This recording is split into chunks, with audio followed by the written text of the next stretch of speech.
سب سے پہل حضرت رسول اللہ صلی اللہ تعالیٰ علیہ وسلم کے پاس حضرت جبرائیل امین تشریف لائے تو یہ پہلی وحی آپ نے یہ ارشاد فرمائی، اقرأ بسم ربک الذی خلق۔ آج سے میں نے ارادہ کیا ہے کہ قرآن کریم کے کچھ دروس کا سلسلہ چلایا جائے، درس قرآن کی صورت ہو اور اس میں پھر دیگر باتیں، مضمون تو ظاہر ہے کہ قرآن کریم سے ہی پھیلتے ہیں، تو اس لیے میں نے آج اس پہلے درس میں یہ پہلی وحی کی کچھ آیتیں پڑھی ہیں۔ ان آیات کے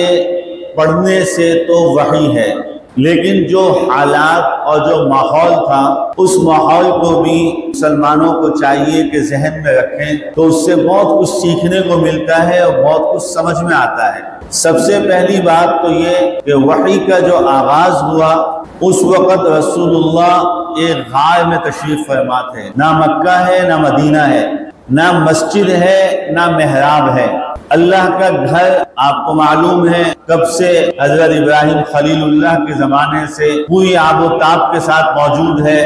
حج کا نظام وہاں بھرپور طریقے سے ہوتا ہے، لیکن رسول اللہ کے گھر میں نہیں ہے، وہ تھوڑی سی دور ایک غار کے اندر تشریف فرما ہے، اور آج 1447 ہجری کا مسلمان بھی اس غار میں جانا چاہے تو اتنا آسان نہیں ہے، اچھا خاصا مشکل راستہ۔ اب تو خیر حکومت سعودیہ نے راستہ بہت ہموار کیا ہے، گاڑی جانے تک کا راستہ بنا دیا اوپر کا، لیکن جو بالکل آخری حصہ ہے اس میں ابھی بھی جانا بہت مشکل ہے۔ اور جب رسول اللہ کا دور تھا تو اس وقت آپ سوچ لیجئے کہ کتنا مشکل اور کتنا مشقت والا راستہ ہوگا۔ اللہ کے حبیب علیہ السلام نے اس جگہ کا انتخاب کیا ہوا اپنے بیٹھنے کے لیے، اپنی عبادت کے لیے، اور پھر اللہ نے انتخاب کیا اسی جگہ ساری کائنات کی فلاح و بہبود کا آغاز کرنے کے لیے، وحی کا آغاز۔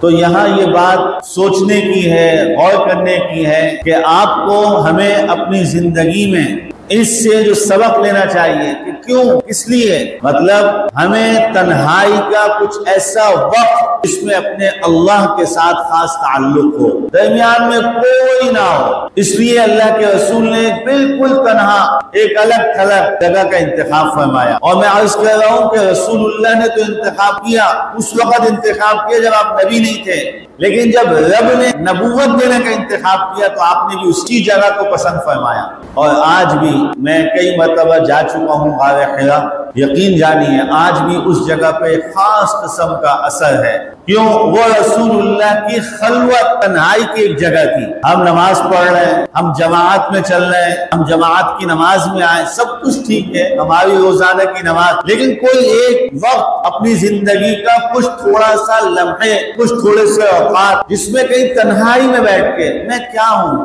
میں کہاں ہوں، میں کس جگہ ہوں، میں کتنا ہوں، اپنے اللہ کے ساتھ بیٹھ کر، جو کہ ہماری اس وقت کی موجودہ امت میں سے اگر کہیں